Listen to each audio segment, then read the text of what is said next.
नाज़रीन इकराम अस्सलाम वालेकुम। सल्तनत उस्मानिया के 34वें खलीफा सुल्तान अब्दुल हमीद सानी रहमतुल्लाह अलैह जो एक सच्चे आशिक रसूल गुजरे हैं, उनके दौर में फ़्रांस के एक थिएटर में अल्लाह के नबी सल्लल्लाहु अलैहि वसल्लम पर बनाई गई कोई फ़िल्म दिखाई जाने वाली थी।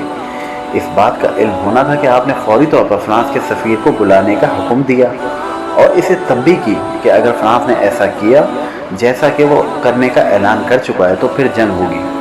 इसके बाद सुल्तान अब्दुल हमीद रहमतुल्लाह अलैह ने तमाम मुस्लिम ममालिक के सरबराहान को जंग की तैयारी करने के लिए खतूत भिजवाना शुरू कर दिए। सुल्तान का कहना था कि मैं इनसे जंग करूंगा, चाहे मेरी गर्दन कट जाए, चाहे मेरे जिस्म के टुकड़े टुकड़े हो जाए। मैं अपने प्यारे नबी सल्लल्लाहु अलैहि वसल्लम के सामने रोज़ क़यामत सुबूत हो सकूंगा।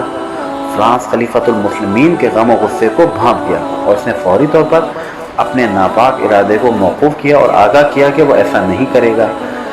यकीनन सुल्तान अब्दुल हमीद खान रहमतुल्लाह अलैह एक बाअमल मुसलमान होंगे जो एक हकीकी सच्चे और आशिक रसूल होंगे कि इनकी धमकी अमेज़ रवैये ने इस वक्त के फ्रांस के सरकार को जैसा कि वो करना चाह रहे थे करने से रोक दिया। जब हाकिम बाअमल बाकिरदार था तो यकीनन रियाया भी अमलो किरदार में कुछ कम नहीं होगी। इन्हीं मामलात का खौफ था कि जो गैर मुस्लिमों के दिलों को दहलाए रखता था। वीडियो पसंद आए तो लाइक कीजिए, शेयर कीजिए और हमारा चैनल अल्लाह अज़्ज़ व जल को सब्सक्राइब करना ना भूलिएगा।